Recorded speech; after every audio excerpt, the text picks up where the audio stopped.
Oke, assalamualaikum warahmatullahi wabarakatuh.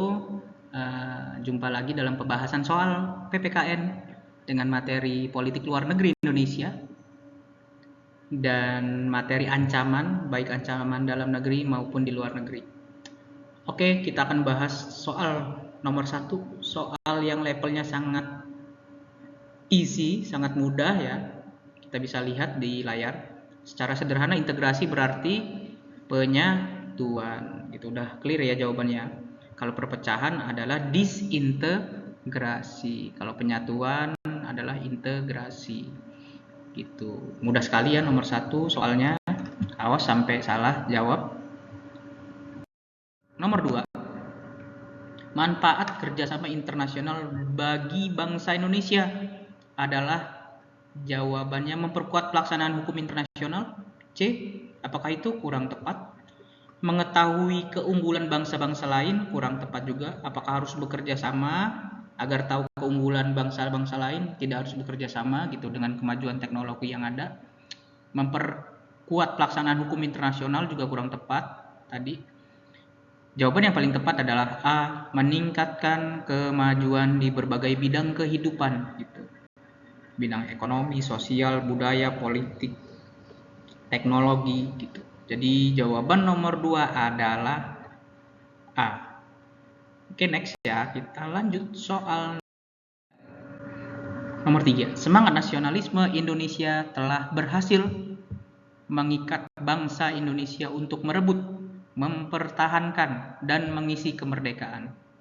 Rintisan awal terbentuknya rasa persatuan Indonesia terwujudkan dalam semangat nasionalisme ya, kata kuncinya, untuk mempertahankan, merebut, mempertahankan, dan mengisi kemerdekaan. Jawaban yang tepat adalah D. Proklamasi Kemerdekaan 17 Agustus 1945. Gitu. Karena ketika kita proklamasi kemerdekaan 17 Agustus 1945, apakah dari Sabang sampai Merauke sudah merdeka semua? Secara fakta belum, karena masih ada penjajahan, contohnya di Papua, atau namanya dulu Irian Jaya. Irian Jaya masih melawan penjajah dari Belanda. Gitu. Kenapa Pak nggak jawabannya C, keputusan Kongres Pemuda Indonesia II? Kongres Pemuda Indonesia II dilaksanakan sebelum merdeka. Sedangkan soalnya di sini kata kuncinya mempertahankan. Ketika mempertahankan artinya sudah terjadi kemerdekaan. Sila Persatuan Indonesia kurang tepat juga. Pembukaan Undang-Undang Negara Kesatuan Republik Indonesia kurang tepat juga. Itu. Proklamasi, ketika proklamasi dibacakan oleh Presiden Soekarno, maka itu menjadi landasan bahwa kita menjadi sebuah negara yang merdeka gitu. Ketika kita sudah merdeka, harus mempertahankan kemerdekaan tersebut. Oke.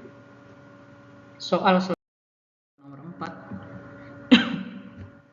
Soal nomor 4 Bapak bacakan terlebih dahulu. Peranan hukum internasional dalam menjaga ketertiban dan perdamaian dunia. Di antaranya adalah ketika kita berbicara hukum, baik hukum agama, hukum adat, hukum nasional, hukum internasional, seperti soal nomor 4 ini, artinya hukum menjadi sebuah pedoman. Kalau di agama ada hukum-hukum yang berlaku sesuai dengan ajaran agamanya, artinya kita melaksanakan sesuatu sesuai dengan pedoman. Jawaban yang tepat adalah B, pedoman penyelesaian sengketa antar negara. Dibuatnya aturan, kalau hukum kan berkaitan dengan aturan, maka aturan itulah yang menjadi pedoman kita dalam melaksanakan kehidupan, baik ini dalam hal ini hukum internasional, hukum nasional, dan lain-lain. Gitu. Atau larangan penyerangan terhadap negara lain. Ketika kita bilang larangan penyerangan terhadap negara lain, kita masuk ke dalam hal pedoman. Oke, soal selanjutnya.